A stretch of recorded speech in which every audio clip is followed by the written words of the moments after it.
Um, this is the first of the latest semester, and I am very pleased to welcome here today Stefan Koeniger, who is a non-resident fellow at the American German Institute. He has also been a fellow at the Woodrow Wilson, the now lamented Woodrow Wilson International Center for Scholars in Washington, D.C. He also has been a fellow at the Federal Archive in Germany, the Bundesarchiv.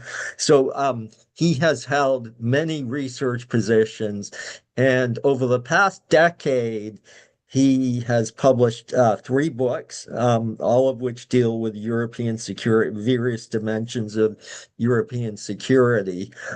His Going back to the first book, which appeared in the Harvard Cold War Studies book series, Dynamic Détente, and then more recently he published a book that looked at the diplomacy of détente from Helmut Schmidt to I believe to George Shultz. And then most recently, though, which is the subject of today's seminar, he spent several years working on a book that looks in depth at the role of Strobe Talbott in U.S. foreign policy during the Clinton years. Talbott was the Deputy Secretary of State during that time, played a crucial role in formation of policy toward the newly independent Russian Federation. And he also had been for a while the envoy to the former Soviet Union in the early years of the Clinton administration. The book, though, looks more broadly. It's not just a biography per se of Talbot, although it is that, but it also looks in depth at the profound changes in European security after the Cold War and the response of Western countries in particular, but also more generally various actors in the security environment in Europe to those changes and some of the choices that were made. So with that, let me turn it over to Stefan, please. Yeah, thank you so much, Mark, for your kind introduction. Thanks for having me. It's a great pleasure for me to be here. Yeah, thanks to all of you in the audience for tuning in. I'm glad to talk about my book on Strobe Talbott today. It's been published last year with Columbia University Press in the Woodrow Wilson Center series. And it's based, among else, on Strobe Talbott's diaries, his State Department papers, and numerous archival records from European repositories. And I did about 90 oral history interviews with Strobe and his former colleagues. And I cover the 1990s. I have a preface on Strobe's earlier years, his formative years in journalism. And then I stop in 2000 at the end of the Clinton administration. So I don't cover Strobe's years at Brookings. So I stop in 2000 and with the last Clinton-Putin summit in Moscow in June of 2000. And why did I write the book? So Mark mentioned it. I wrote two books on the 70s and 80s, and then I was a postdoctoral fellow at Johns Hopkins SCIES in Washington D.C. 2019 when I worked with Christina Spohr and Dan Hamilton, and when we had an oral history workshop on NATO enlargement, including many policymakers from the US and Central and Eastern Europe. And that's when I first met Strobe Talbott. And that was also when I interviewed former German Defense Minister Volker Rühe about NATO enlargement, NATO-Russia relations. And then came the idea that I should do a book about Strobe Talbott. And why could I write it? Also because of the increasing availability of sources. The State Department began to declassify huge amounts of Stroop's State Department papers. They're available in the State Department's Freedom of Information Act online reading room. So far, it's about 4,000 documents. So, and that's a treasure trove of materials. It's Stroop's memcons with Yeltsin, Primakov, Kozyrev, all sorts of Russian policymakers. But I argue in the book that Stroop was not just a Russia guy. You know, he also worked on the Baltics, Nordics, Balkans, India, Pakistan. So he was not just focused on Russia in his diplomacy. It was much broader. That is one of the key arguments in the book. I tried to tell the story of how Stroop combined Russia policy, NATO enlargement, NATO's transformation, and the whole transformation of Europe actually after the end of the Cold War. And I argue that integration and institutions were the key factors actually in his policy towards Europe as a whole. It was all about building a Europe whole and free, integrating Russia and the former Warsaw Pact countries into a transformed NATO, support for an enlarged European Union. His vision was also to include Turkey. He worked hard on that starting in the mid-1990s. I cover some of that in the book. And of course, he also worked with the countries that did not make the first NATO enlargement round. For instance, the Baltic countries especially. In the second half of the 90s, he helped to build new partnerships with the Baltic countries through the Baltic Charter, through new security arrangements. That's all part in the book. So the book is basically structured in chronological order. And the last chapter I find especially interesting, of course, because it deals with Vladimir Putin. Stroop was one of the first Western policymakers actually to identify Vladimir Putin's dangerous sides. Stroop, I can recommend to all of you, watch the Putin files, PBS online, and watch Stroop's interview, watch all of the interviews. But Stroop in the interview describes how he first heard of Vladimir Putin. That was in April of 1996, when Putin, then as deputy mayor of St. Petersburg, managed to manipulate President Clinton's visit to the city. All went well when Anatoly Sobchak, as mayor, accompanied Clinton, but then Putin scripted the visit in such a way that Clinton had dinner in a dungeon-like restaurant with no windows, and he was kept away from the people of St. Petersburg. Stroop describes that in his diaries. It's in the book. He also describes it in the oral history interview with PBS Online, the Putin files. And then, fast forward in 1999, Stroop was told lies during the Kosovo crisis when he met Putin, and when Putin assured him that Russian forces from Bosnia and Herzegovina would not move unilaterally into Kosovo. But then they moved in. Stroop had his plane turned around, discussed that with Putin the next day, and had further discussions with Putin that solidified his impression that Putin could not be trusted. So that's in the last chapter of the book. And of course, here's the cover.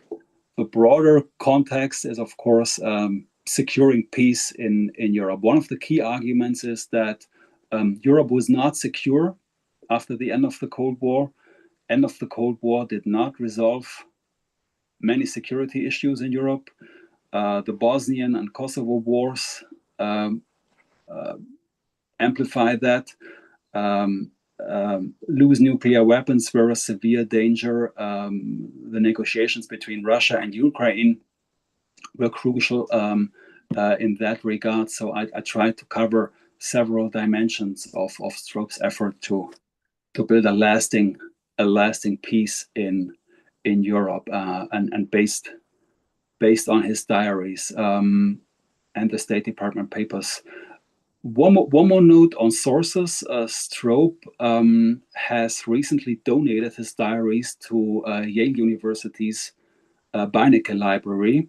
He has retained copyright, and Beinecke Library is currently processing the papers, making them available, I would say, until next year or even still this year.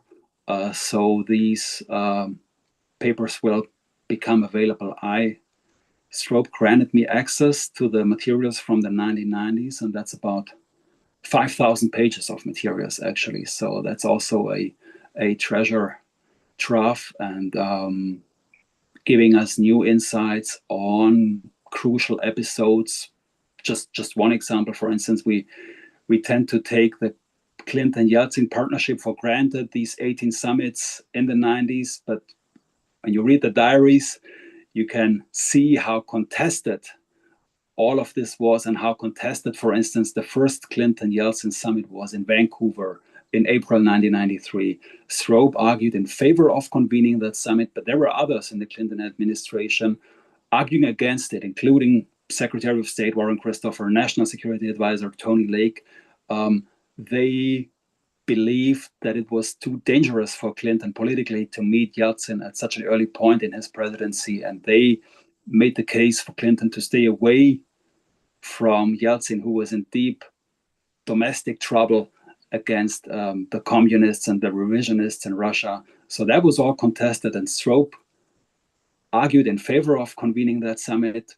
It happened, and that, of course, strengthened Stroop's position as Clinton's key Russia advisor. That is just one key insight from the very early period in the spring of 1993, when Russia was in deep trouble, and Stroop again argued for engagement with Russia, for economic assistance, for Russia's integration as far as it was possible into the global economic structures. IMF, WTO came later. So that was a crucial point. And the funny thing was, then when Stroop was promoted to deputy secretary in early '94, during the first year, he had actually less time to devote on Russia and European security, because he was so focused on Haiti. And he was not involved in the preparations for the Clinton-Yeltsin Budapest summit that led to a major confrontation. And so the summit almost cost Stroop his job as deputy secretary, because he made the case for it, but could not participate, could not travel to Budapest, because he was so still busy resolving Haiti. And then in '95, starting in '95, he again took over the stewardship of the US-Russia relationship. And of course, one key channel for him was his channel to his Russian counterpart, Georgy Mamedov, the Russian deputy minister, foreign minister. They had this back channel that Stroop inherited from the Bush team, from Dennis Ross at the time. And that was crucial. And so we have these memcons from Stroop's State Department papers, and I trace it in the book. And so Stroop continued to argue for engagement with Primakov, and then and Mamedov, and then in the second administration, Stroop negotiates the NATO-Russia Founding Act. He sets up Clinton's visit in Moscow in the midst of Russia's financial crisis. In '99, Stroop did Kosovo diplomacy with Matti Ahtisaari and Viktor Chernomyrdin, including Russia in the search for a solution there. And then comes Putin, and Stroop is one of the first interlocutors. So he had a huge portfolio, almost no boundaries to his portfolio, which is quite unique for a deputy secretary of state. And of course, his friendship with Bill Clinton helped a lot, but the but Strobe never bragged about his friendship with Clinton. He was always a team player in the Clinton administration. Worked with the Clinton National Security Team at the White House in the interagency process. But of course, the friendship with Bill Clinton was tremendously helpful. And Clinton, when he had a problem, he would always call Strobe Talbot first. He would not call Madeleine Albright or Warren Christopher. He would usually call Strobe Talbot, at 10 or 11 p.m. I don't know, which was late night for Strobe, but not late night for Bill Clinton. And then next day, Strobe would summarize the conversations in a memo to Christopher or Albright. And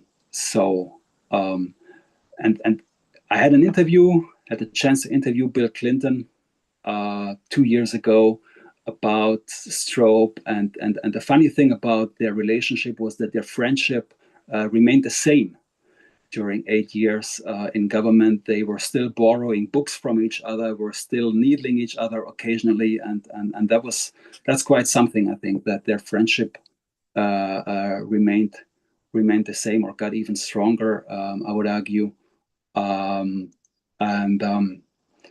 Strobe always spoke truth to power, and he was always candid with Clinton.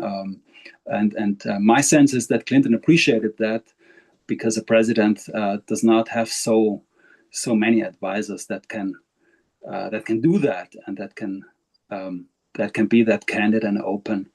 And I think Strobe was a real asset for Clinton, because he could advise him on so many issues, including arms control, including Russia. Remember, Strobe knew all these places. He spoke all the languages. He spoke Russian. He spoke Serbo-Croatian, because he used to live in former Yugoslavia as a correspondent for Time magazine in the early 1970s. Strobe knew the whole arms control process, because he had written all of these books on Paul Nitze, on Gorbachev and Reagan and Bush. So Strobe knew arms control. He knew all the places, and that was tremendously helpful in the policy making process in the late 80s and early 90s, of course. And I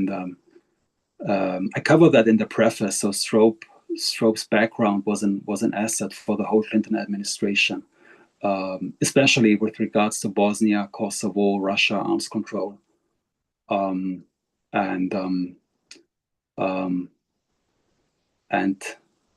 and Strobe was still modest about what he could achieve as a policymaker. He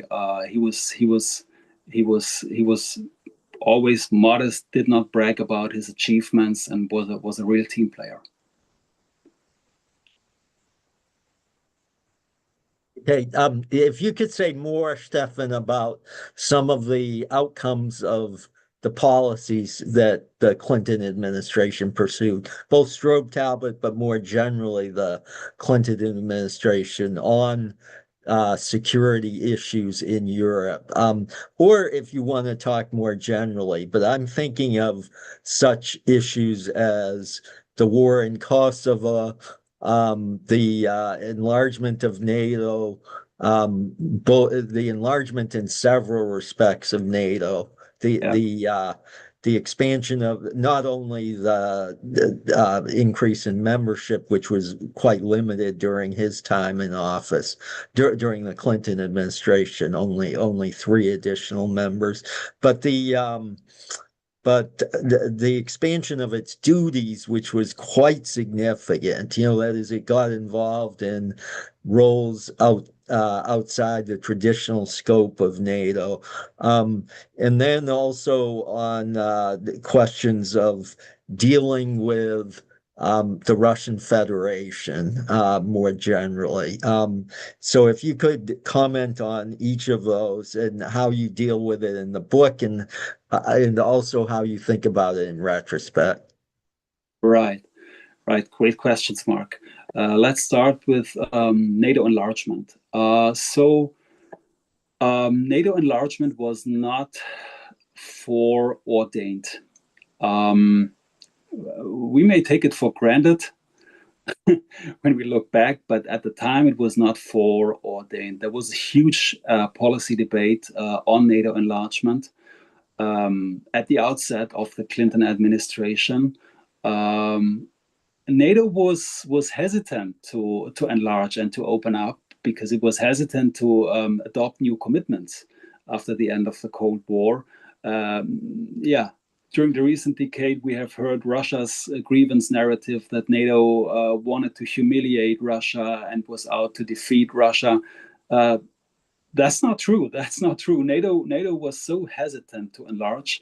Volker Rühe told me that the NATO bureaucrats tried to find all kinds of excuses. NATO could not enlarge because there was not enough office space and parking space for the staff from new members, that kind of a thing in '93. And Rühe was one of the first policymakers to argue for NATO's opening. And then in the summer of '93, there was Senator Lugar who spoke about NATO's need to open up and to adopt new missions, because he said NATO would go out of area, or it would go out of mission. So NATO had to enlarge both its mission and its membership. Mm-hmm. That was a crucial point that Lugar made in a speech in the summer of '93. And Strobe was initially skeptical about the need to and the feasibility to enlarge NATO, because he was so focused on Russia initially. Mm-hmm. But that changed over time when he was in his new position as deputy secretary, when NATO enlargement also was part of his portfolio, and when NATO, of course, adopted a cautious approach, gradual approach to its opening via Partnership for Peace, via a whole process of studies and careful initiatives also to integrate Russia into the whole process via PFP over time. And it took NATO, actually, after the end of the Cold War, it took NATO almost a decade, until 1999, to have 3 new members, Poland, the Czech Republic, and Hungary. So again, NATO was cautious, pursued enlargement as a deliberate process in parallel to Russia's engagement. And that, of course, produced a lot of misunderstandings with the Russians, especially in 1994, when the Clinton administration saw PFP as a stepping stone toward enlargement, and when the Russians, especially Yeltsin, perceived PFP as a substitute for enlargement. And that caused a lot of misunderstanding that Clinton and Yeltsin failed to clarify during their Moscow summit in January '94. And then it all blew up during the Budapest confrontation in December, when these colliding visions clashed then. These visions could never be reconciled. On the one hand, the US vision for a Europe whole and free with a transformed NATO, going out of area, an enlarged NATO, and the Russian insistence to have a veto right over the enlargement process. Actually, that's what Russian policymakers tried to achieve, to have veto power over who could access NATO and when and why and under which conditions. And there was, of course, the contested issue of military concessions and military infrastructure in NATO's new member states, right? When NATO had actually no real military enlargement, and when NATO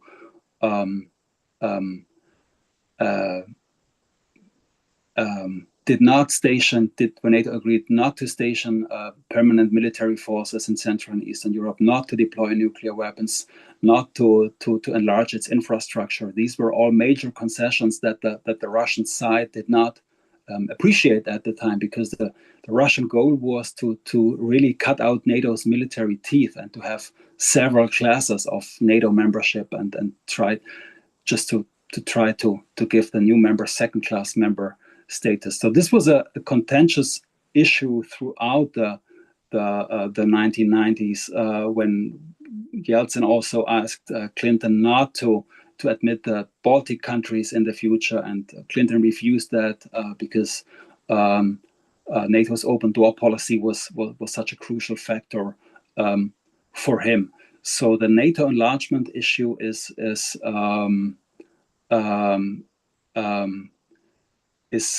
so important for Stroop, and he turned into a more vocal supporter of it over time. In '93, he was rather cautious. '94, he had Richard Holbrooke come to Washington as director of the European Bureau to push the process. '95, Stroop became a more public supporter as well, because there was a lot of criticism already at the time from Sam Nunn, Mike Mandelbaum, George Kennan, the New York Times. had so many articles against it. So Stroop pushed the process, but always in coordination with other policy initiatives, with the enlargement of the European Union, with the transformation of NATO, with arms control initiatives. And he also spent a lot of time thinking about the countries that would not make the first round of NATO enlargement. Their security also had to be strengthened. So NATO, he really saw NATO enlargement as an integrative process. So that was one crucial part of his policy. And then, as you said, Mark, Kosovo was, I would say, perhaps one of his greatest achievements. He managed to include Russia in the search for an end of the Kosovo War through his diplomacy with Chernomyrdin and Ahtisaari. So NATO was bombing Yugoslavia while Stroop had Ahtisaari and Chernomyrdin negotiate with Milosevic. So that was kind of a masterpiece in coercive diplomacy, so to say, and that was he played a crucial role, and because very few people believed in the feasibility of this scheme, so he had to invent it from scratch at the time in 1999, and of course. NATO and Russia managed to have a joint peace mission in Kosovo, in KFOR, following the example of Bosnia and the S4 peace mission. So Stroop was going out of his way to try to integrate Russia, make it part of the solution, and not just part of the problem. And it worked in both cases. Through leadership diplomacy and through diplomatic engagement on all channels, but it was Kosovo was really a turning point, because it led to a nationalist groundswell in Russia in 1999, after Russia's economic collapse in '98, and then we had the start of the war in Chechnya. So Russia was really then on a different trajectory, and it was a different phase then, and a different sort of crisis than before. So these were the policy outcomes. Like all of that, underlined the primacy of NATO and but also the engagement with Russia and the transformation of NATO at the same time.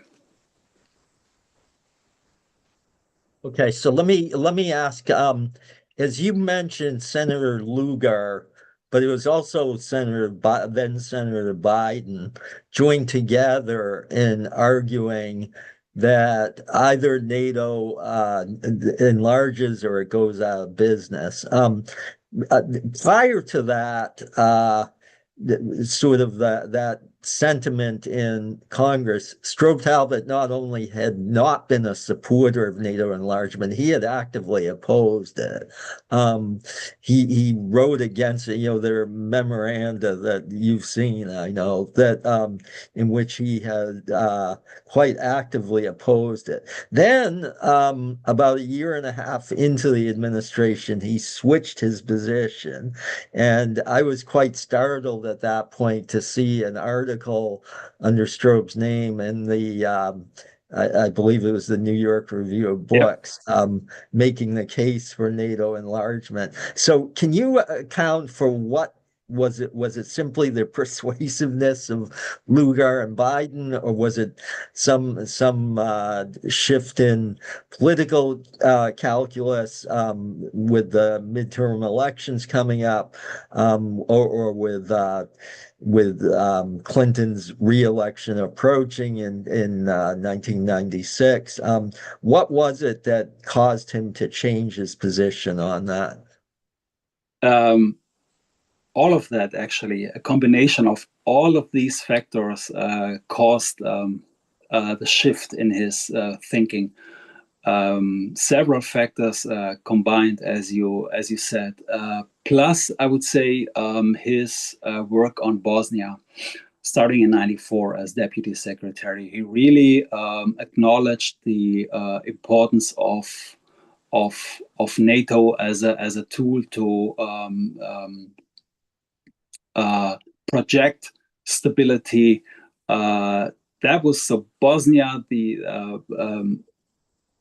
NATO going out of area, the transformation of its mission was so closely linked to NATO enlargement, because he saw himself as an architect, and he used to say, speaking in metaphors, how can you build a common European structure when you have a fire burning in the first department of your house, right? If you have the Bosnia war threatening to destroy everything. So I think Bosnia was a crucial factor in the transformation of his thinking. And as you said, of course, it was also the midterm elections in '94, more public pressure for NATO enlargement from the Central and Eastern Europeans. And then it was, of course, his promotion, the shift to the job as Deputy Secretary of State. And I would argue that it was, of course, also Chechnya. Russia's war in Chechnya, starting in December '94, led to more pressure in favor of NATO enlargement. And I would also argue that Strobe was not enthusiastic about NATO enlargement initially, but he was not say a principal and a strong opponent. He saw NATO enlargement in terms of trade-offs. What would it mean, like if you admit new countries quickly? What would it mean if you discuss, I don't know, Ukraine's potential NATO membership, like in return for his denuclearization? What would it mean in terms of Kazakhstan and Ukraine and Belarus and other countries? He wrote this a memo in October '93 when Warren Christopher was about to discuss NATO enlargement with European interlocutors. What would it mean if there was a decision for a quick enlargement, for a fast track enlargement? What would it mean for all the other countries in the queue? How to deal with them? But he kept his options open. I would argue, but of course he became a more outspoken advocate of it. And that article you mentioned it in '95 is quite crucial. He wrote that himself, and in the diaries it becomes pretty clear that he spent a lot of time. He wrote it personally. He spent a lot of time writing it as a response to other pieces at the time, Mike Mandelbaum, Sam Nunn, and others, Jack Matlock, who criticized enlargement. He saw that as his direct responsibility to come up with a public rationale, because I would say, like in retrospect, that the Clinton administration largely failed to provide a public rationale for NATO enlargement. In '94, Clinton said, okay, NATO would enlarge it. It was just a question of not whether, but when and why and how. But there was never a public rationale for it, and Stroop provided that belatedly in '95. Okay, I have a couple of questions raised by the comments you've just made. One of them has to do with a country you briefly mentioned, Ukraine, because it is often argued in retrospect that one of the legacies of the Clinton administration was to leave Ukraine in a kind of netherworld, in which a security netherworld, in which it was given what were called assurances, but turned out to be entirely hollow. Now, admittedly, Ukraine at the time was pursuing what again, it didn't make a whole lot of sense at the back then, and it still doesn't make much sense. But a multi-vector foreign policy that was basically a way of calling it neutrality. It didn't, again, it wasn't laid out in any convincing way at the time, but could the Clinton administration have done more to try to bring Ukraine into the European security structure? It did make some attempts, but the ones that were made were mostly unsuccessful, like the Budapest Memorandum, except to get Ukraine to give up the nuclear weapons it possessed. Although, again, the significance of that, I think, is sometimes overstated because Ukraine didn't have operational command of those weapons. The other question that I have has to do with, I mentioned that the enlargement of NATO took part not just in membership, but also in the duties it took on, where it began operating out of the area. During the Cold War, NATO never engaged in military operations. And then suddenly in the 1990s, it began engaging in military operations, not in the traditional areas of the North Atlantic Treaty, but outside them. So there are two separate questions here, Stefan, and if you could deal with both of them, please. Yeah, thank you. I tried to deal with both of them. First, in terms of Ukraine, as you said, Ukraine did not have command and control over the nuclear weapons it inherited. There was still Moscow in charge. And Ukraine, it would have costed Ukraine about $3 to $4 billion, I think, to maintain an independent nuclear arsenal, and that was out of the question at the time because it would have put Ukraine in the same category as North Korea or Iran and other rogue states. So Ukraine had to abandon its nuclear weapon to become really independent. And the question is, of course, the weak security, not guarantees, but weak assurances with no enforcing mechanism if one of the parties to the treaty broke it. And that's what happened when Russia invaded Crimea and Donbass. There was no enforcing mechanism. I was quite stunned when I saw the first Ukrainian request to become a member of NATO, and that was in a conversation between Ukraine's Deputy Secretary of Deputy Foreign Minister Boris Tarasyuk and Stroop Talbot in July 1993, when Tarasyuk asked Talbot for NATO Article 5 guarantees in return for Ukraine's denuclearization. And at that time, Stroop could not give any any support to that request, because NATO even didn't have a policy on NATO enlargement yet. And then the question was also how to offset the other countries who were supposed to abandon their nuclear weapons, like Belarus and Kazakhstan. But it's of course a matter of fact that the West failed to find Ukraine a place in the whole post-Cold War security system. Ukraine was always in a gray zone and in a no man's land with no security, with no strong security guarantees from NATO, and that was that's just a fact. Despite the fact that policymakers knew about Ukraine's vulnerability and its potential collapse. So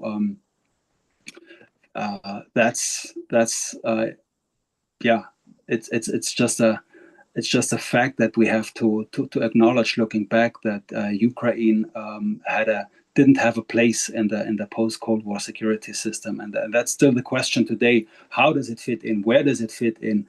Does it fit into the EU? How can it become potentially a member of NATO or not? These questions have never been resolved, and of course there was also no blueprint, at the time, how to deal with Ukraine. Was no blueprint and no master plan. So problem was that the West, or that the Clinton administration was focused too much on non-proliferation at the time, and mainly saw Ukraine as a non-proliferation problem. Then, with regards to the question of NATO's transformation, of course, NATO has never engaged out of area during the Cold War, and it changed its mission to project stability to Central and Eastern Europe and to the Balkans, because these were the most severe threats to Europe's security. It was ethnic fragmentation. It was ethnic wars, and these kinds of conflicts, and that's why NATO went out of area, as Senator Lugar suggested, in the summer of '93. But again, that was also a tough discussion in NATO, and most of the European allies were hesitant to apply force in the Bosnian War. If you think about Germany, we had a huge constitutional debate here, and finally it was the Constitutional Court who justified the use of force there, and of course in the US there was a similar debate if NATO should take on these new missions or not. But it was simply a matter of leadership in the post-Cold War area, to have NATO as the core of a new European security system at the time. So yeah, it was tough to justify all of this domestically, because there was, of course, a strong feeling about a peace dividend, about the end of history and the unipolar moment. But that doesn't help you when you have these wars and these conflicts in the heart of Europe. Let me ask one final question, then I'll begin taking some of the questions that have come in from the audience, Stefan. The question I have for you is, did you find instances in which President Clinton and Strobe Talbot disagreed, that is, they clashed, in which their views differed? And if so, how did they try to deal with that? Yeah, that's a great question. Yep, they had differences about Yeltsin. Uh, in '96, for instance, Stroop thought that Clinton was too focused and too attached on Yeltsin as a person and as a president of Russia, whereas Stroop wanted Clinton to support Russia's reform and not Yeltsin per se. And that was Mhm. particularly apparent in the run up of the Russian presidential election in '96, when they differed about the scope of support for Yeltsin. That Mhm. was um, that was quite clear at the time, and Stroop's advice was not to endorse Yeltsin too much, whereas Clinton was perhaps too much out there to Mhm. embrace Yeltsin and to back him up in the election campaign. Yeah, Mhm. Mhm. just one instance, and then in that was one key instance, and otherwise, I mean, Stroop often, yeah, was at, at another time, like in December '93, it was the other way around when Stroop was in Moscow during a visit there after the landslide win of Zhirinovsky Mhm. during in the Russian Duma elections.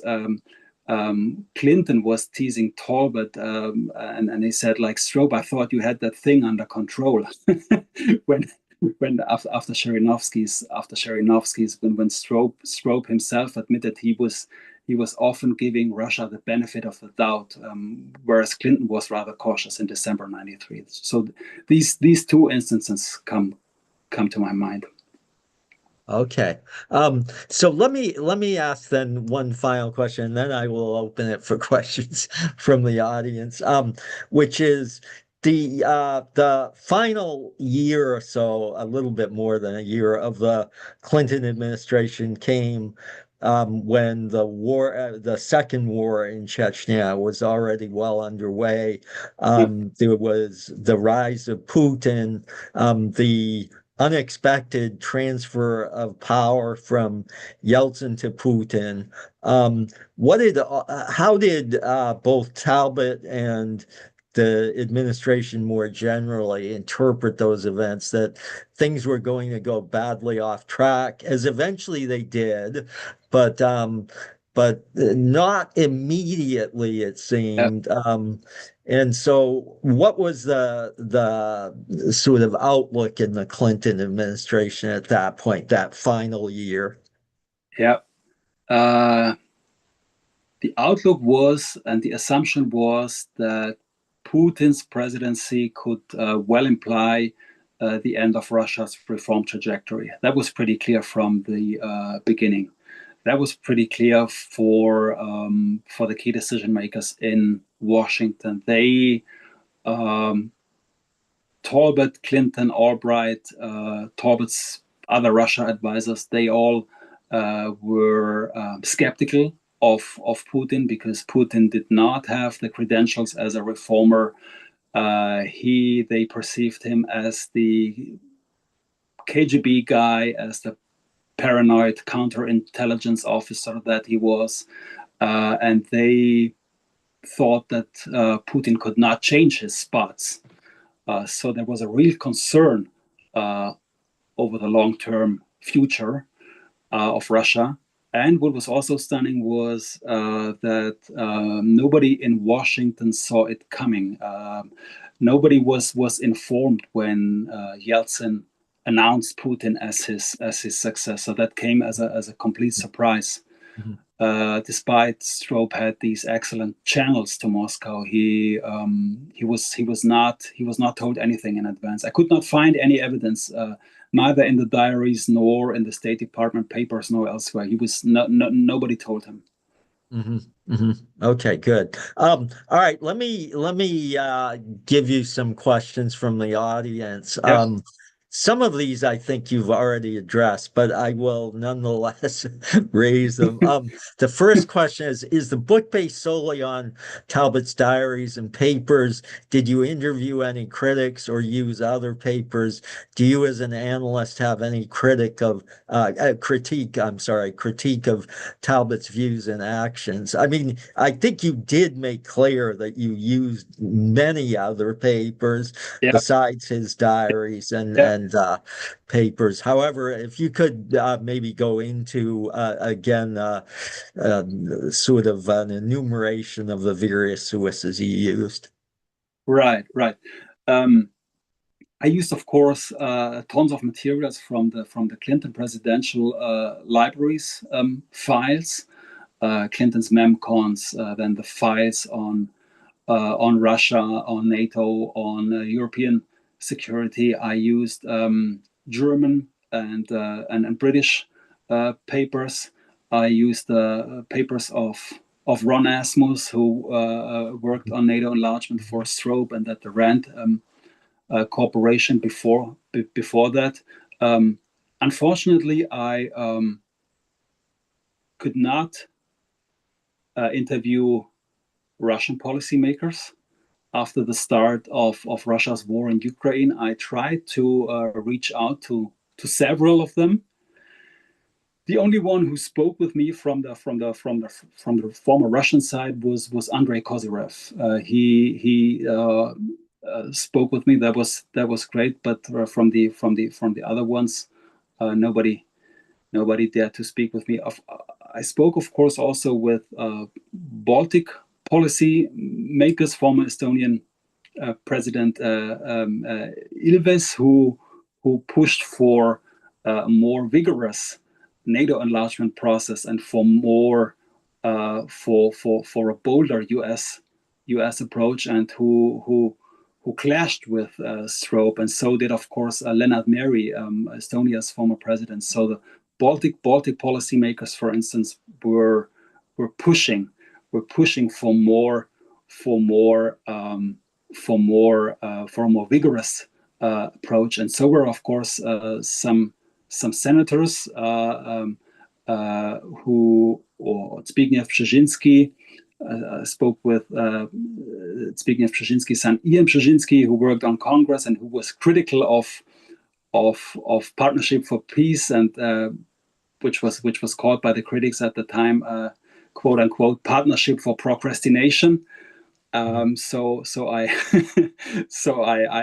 I spoke with Volker Rühe twice, who was also an advocate of a fast track approach. But again, I would argue that Strobe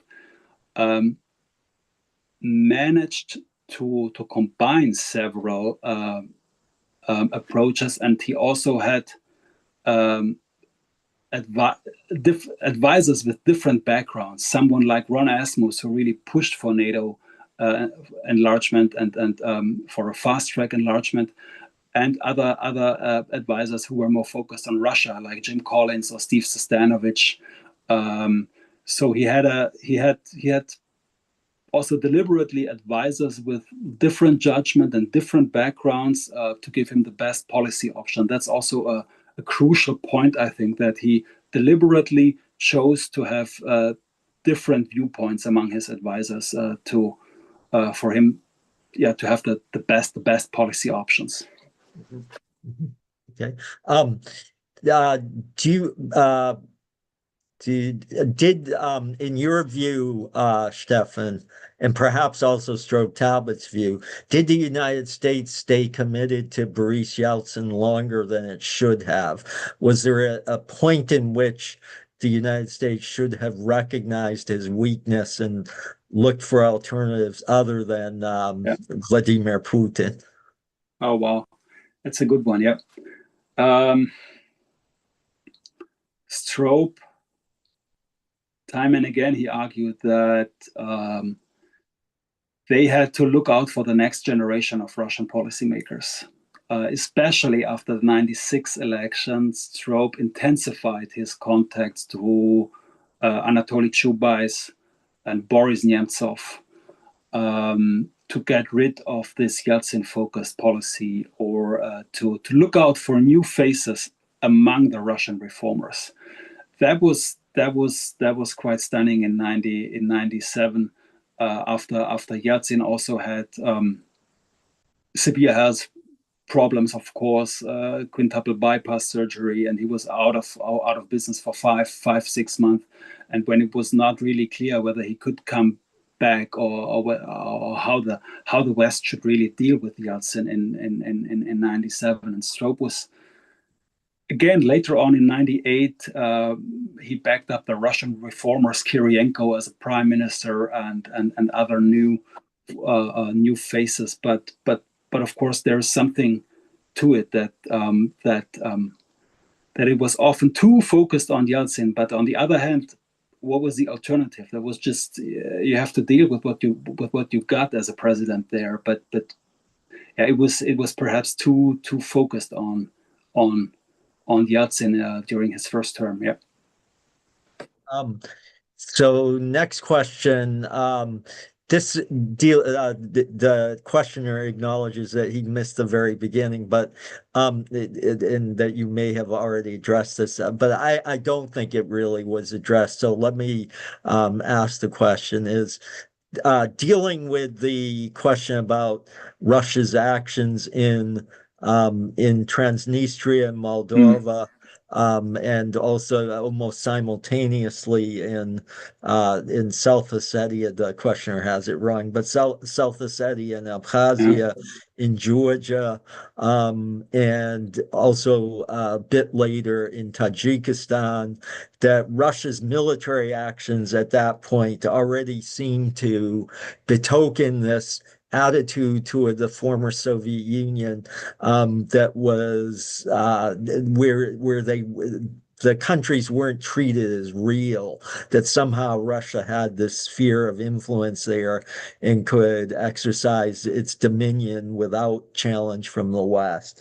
Did you find that there were officials in the Clinton administration who took that basic approach as well, who basically wanted to reach some sort of accommodation with Russia on spheres of influence?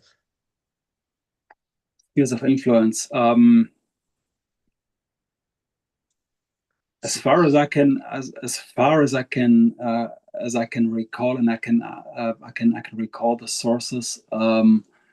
There was no one who really advocated for a kind of spheres of influence a deal or agreement, or for some sort of a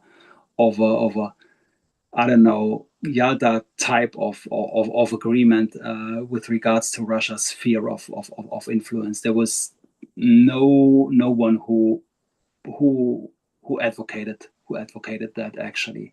But a lot of policymakers were, and so was Stroop, really concerned about the revival of Russia's imperialism quite early in the game, quite early in 93 over Abkhazia and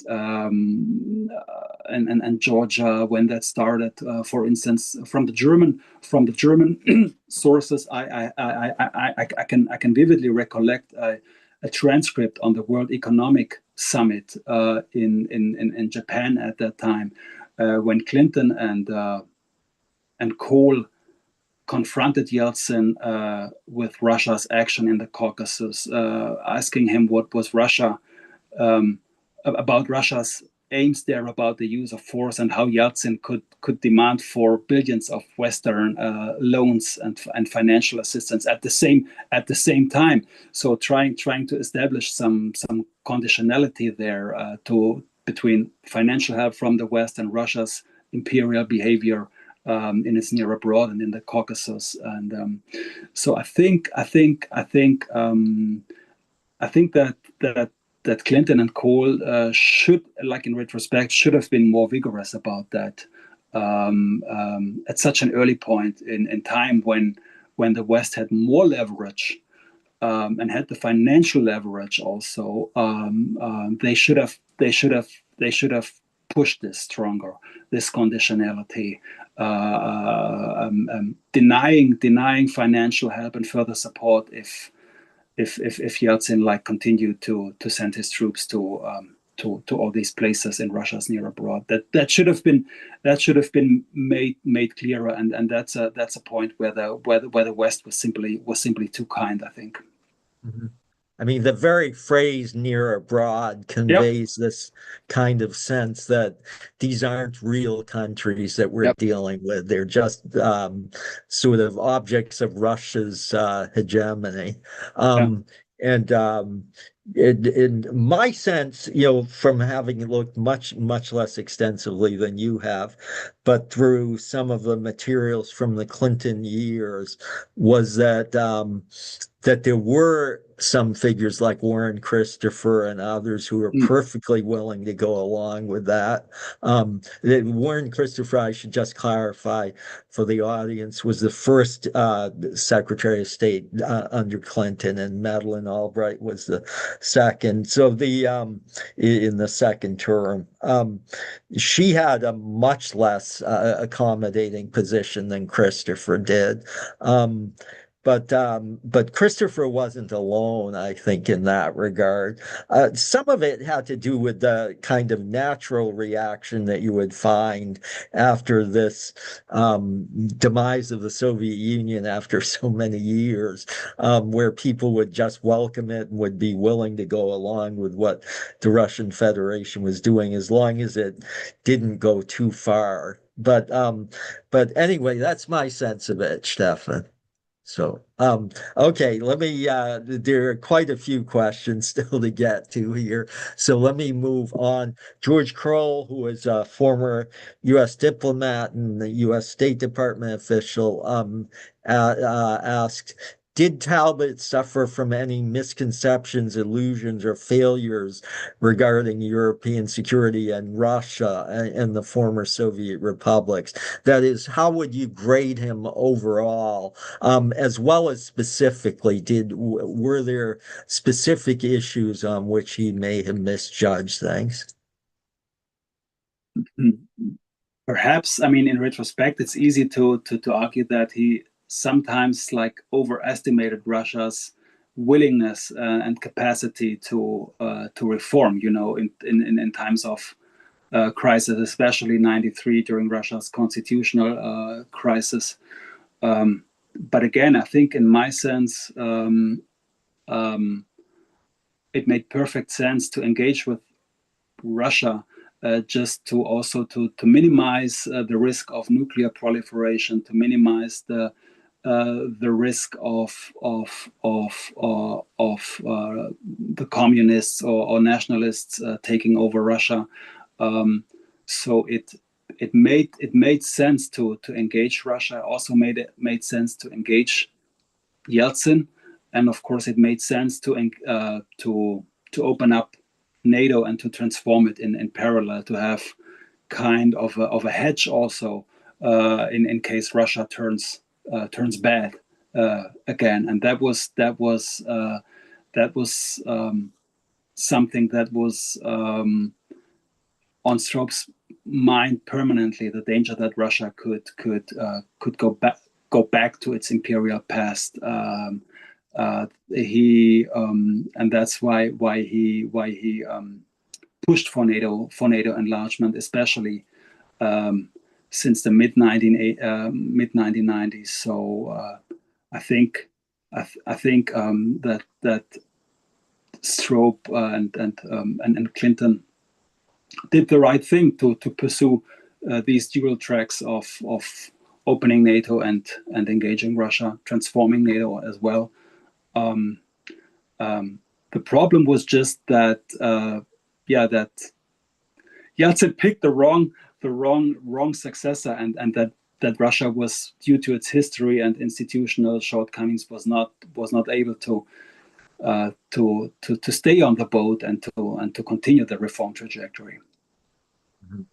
By going back, I assume that phrase "go" that the possibility that Russia would go back means go back to it. You mentioned to an imperial Yeah. past, but there was also the very recent experience with Soviet communist rule. So, did he have in mind both of those, or was it, more the imperialist past? Rather the imperialist past, rather the imperialist one.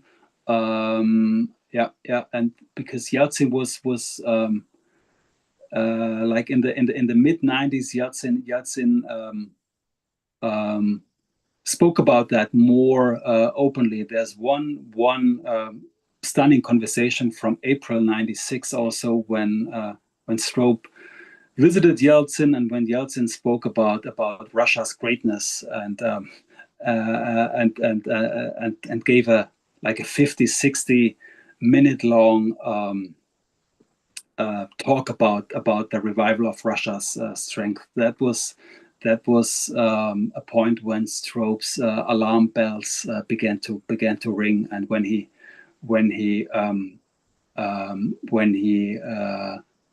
grew even more concerned about the return of Russia's imperialism.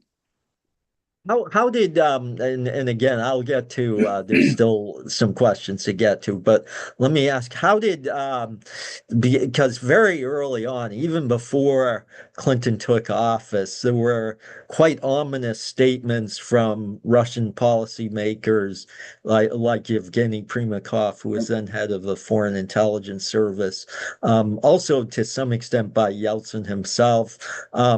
But regarding the takeover of Crimea, or at least the Yeah, adjustment of borders yeah. in the Donbass region and Crimea, did Stroke Talbot pay much attention to those sorts of comments, or did he regard those as more intended for domestic consumption?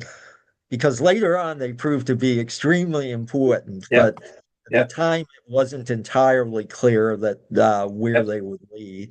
yeah. He took all of that into account. Oh yeah, oh yeah. He paid a lot of attention and to these comments, especially because they did not just come from Primakov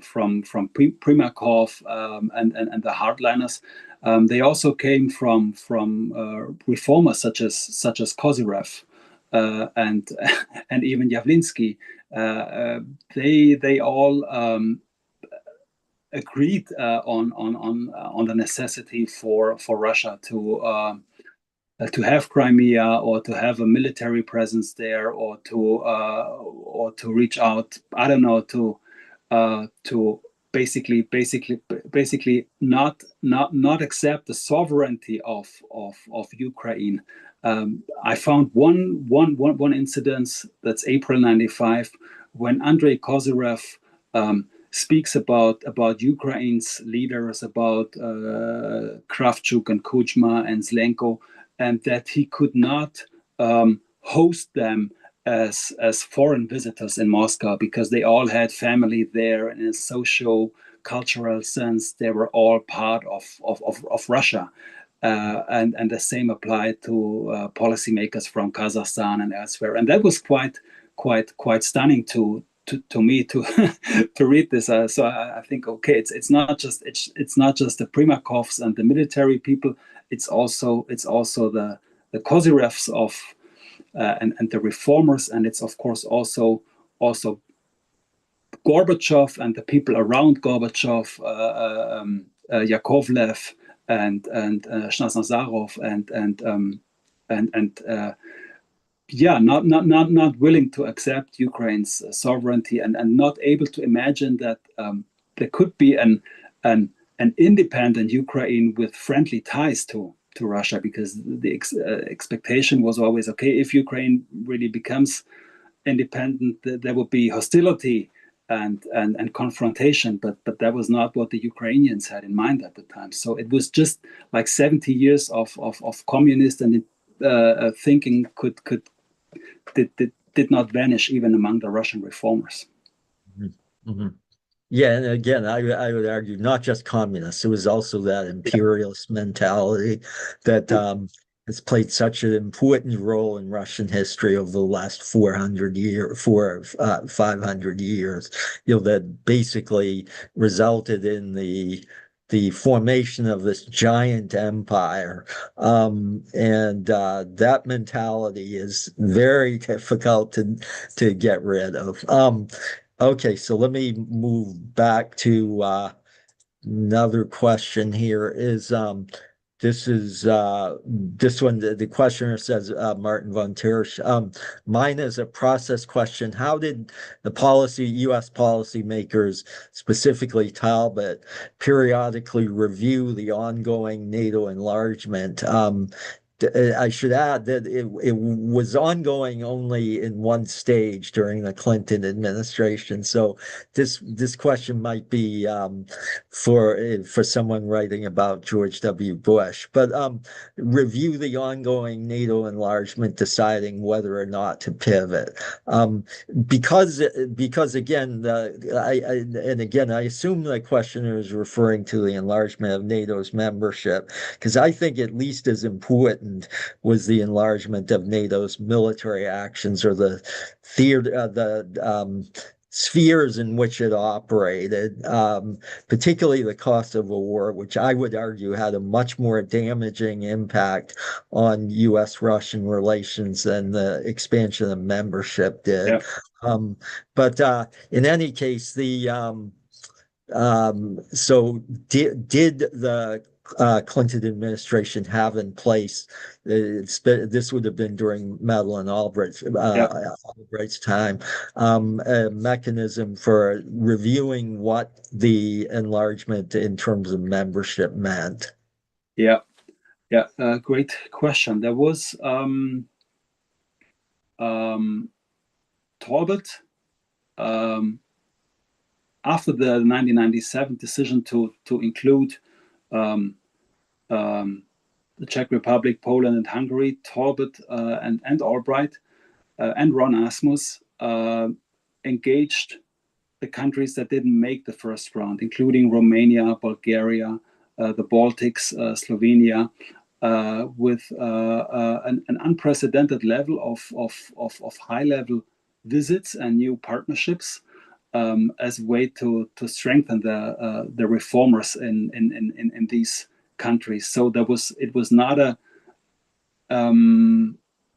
it was, of course, NATO had its own contacts there and its own standards, of course, but the Clinton administration in parallel also expanded its diplomacy towards these NATO aspirants, including Ukraine at the time, and that is quite obvious from the records to prepare them for a potential second round. And NATO, of course, also discussed the potential second round at its 1999 summit in Washington, D.C. There was quite a debate about how to frame the terms and whom to include and whom to mention in terms of the next enlargement round. And yeah, that was there. So the Clinton team already thought beyond of its own term about the future decision to enlarge NATO. Yeah, yeah, And well, because there are quite a few questions, I don't want to interject something here. So let me wait to see whether there's enough time at the end, Stefan. So Tom Remington, a colleague of mine at Harvard, asked, we've addressed this question some, but nonetheless, could you say more about how much did domestic political concerns influence the Clinton administration's decision to support NATO enlargement, i.e., appealing to domestic constituencies in yeah, electorally important states? I think this is clearly a reference to the Midwest, but yeah, yeah. Played a huge role, especially after the November '94 midterm elections, when Clinton and his foreign policy team grew more outspoken in public. When Clinton gave speeches in Chicago, Cleveland, Detroit, in areas with traditionally a lot of citizens with Eastern European backgrounds that played a tremendous role. Also after the '96 election, that's pretty much the same. So yeah, Clinton then pushed for NATO enlargement with more vigor. Also, he also had a hard time, of course, early on in '93 with regards to the use of force in Somalia and in Haiti, because he was seen as a weak president with no military experience compared to the Bush administration and the Bush advisors, Baker as a Marine, Scowcroft as a general, so that the Clinton administration was always vulnerable to these arguments about their lack of military experience. So that was also a constant issue, and made Clinton to push for NATO enlargement with more vigor, I would argue. Mm-hmm. Yeah, good point. He was coming under criticism for having been a draft dodger, which of course he yeah, was. yeah. He was. So it's a fair criticism, but at the same time, it was clearly something that was bound to influence his policies. Let me ask, this is from Nadia Boyajieva at the Davis Center, also who asks, in the 1990s, NATO and Russia were able to pursue cooperation on a scale that would have been unimaginable during the Cold War, and in that sense achieved a good deal. So there's no question that we're talking about a decade in which the context was very different from the past. But from your presentation, it is clear that the NATO-Russia relationship was also plagued by tension and continued suspicion on each side of the other's motives. Do you think that in the end, neither NATO nor Russia was able to make a full break with the Cold War and to establish a fundamentally new international order based on the rule of law, democratization, peaceful settlement of disputes, and the like? Yeah, that's a good point. Yep. There was never a stable peace, never a perpetual peace. It was just a conditional peace. There was always a conditional peace, and the return to confrontation could never be excluded. And there was no consensus about the norms and the rules that would govern this new system. It was always clashing visions between a Europe whole and free and spheres of influence and zero-sum games. So there was no consensus of what this new order would look like in the future. Yeah, I would agree. It was a new era, and there was, of course, tons of new mechanisms and new cooperation and Russia. NATO Council and so forth, but no consensus on the nitty-gritty. What does this system look like? What does it look like in the future? And can Ukraine become a member or not? What would Russia's relations be with its neighbors in the Balkans? Would Russia be willing to integrate and work with the European Union? And also a lot of misunderstandings. I found Carl Bildt, the former Swedish prime minister, wrote that Russia and the West had different notions of equality. When Russia said equality, they want to be an equal member of the system. Equality for them meant that they should be consulted first and foremost by the EU and by NATO before the EU or NATO would make decisions. They should consult Russia beforehand, before they would make any decisions. That meant equality from Russia's point of view, and we in the West have often misunderstood that or not understood that at all. I found that quite illuminating. That Carl Bildt made this observation in a foreign affairs article, I think. Mm-hmm.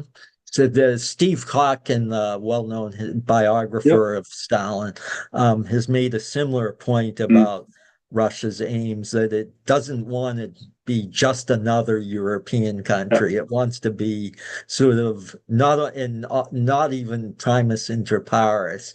It wants to be this sort of have this special role that will be accorded to no other country except perhaps to a country like the United States or to China. But whether it has the capacity to do that, I think, is a different matter. So let me.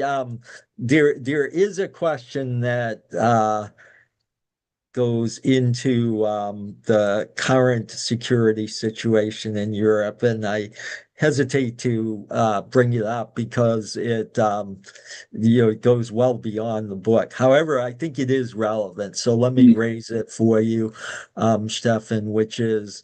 Uh, what do you referring? This is from the former OSCE ambassador to Moldova, Jennifer Brush.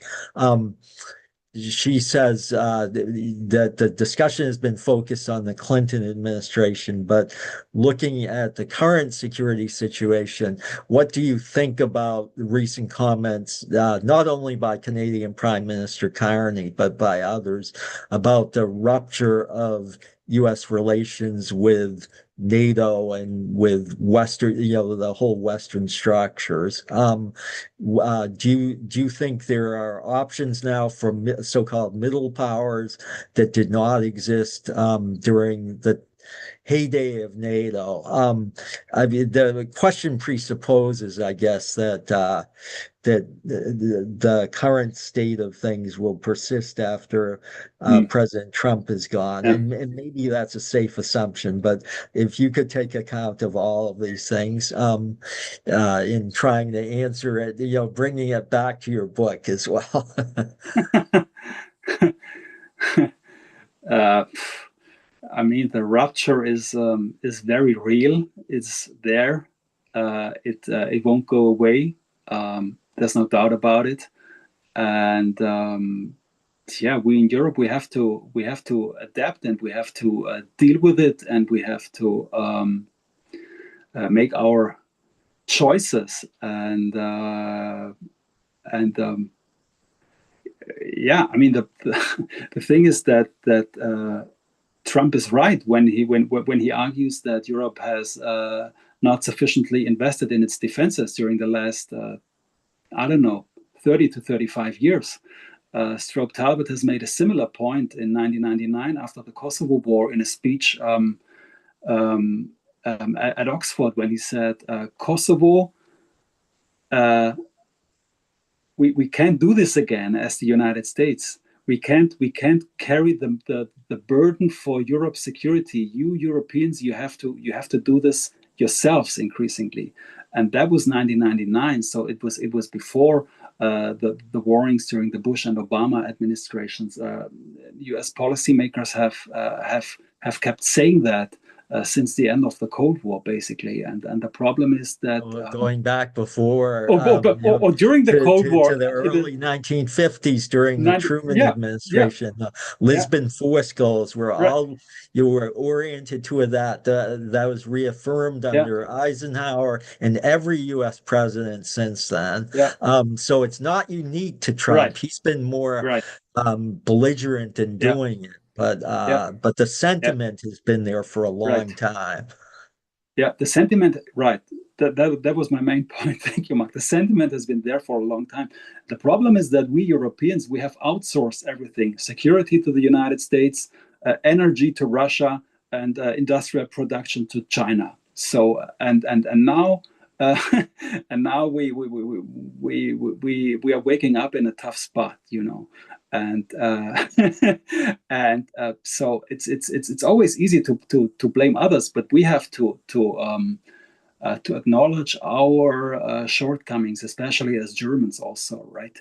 I have been writing these books on détente and Ostpolitik in the 1970s and 80s when it worked, but still worked, but Russia has weaponized our energy dependence, during the last 20 to 25 years, and we just have to come to terms with it. So it's not just the readjustment of transatlantic relations, it's also the readjustment of our defense sector, of our energy sector. It affects our whole societies and our whole systems, also within the EU. So it's an unprecedented task. I would say. I think that's the bottom line. We could have a separate seminar on this question, I think.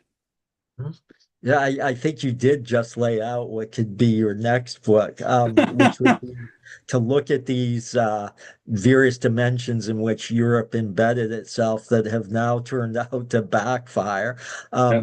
And this leads me to a question about, and this may be the final question.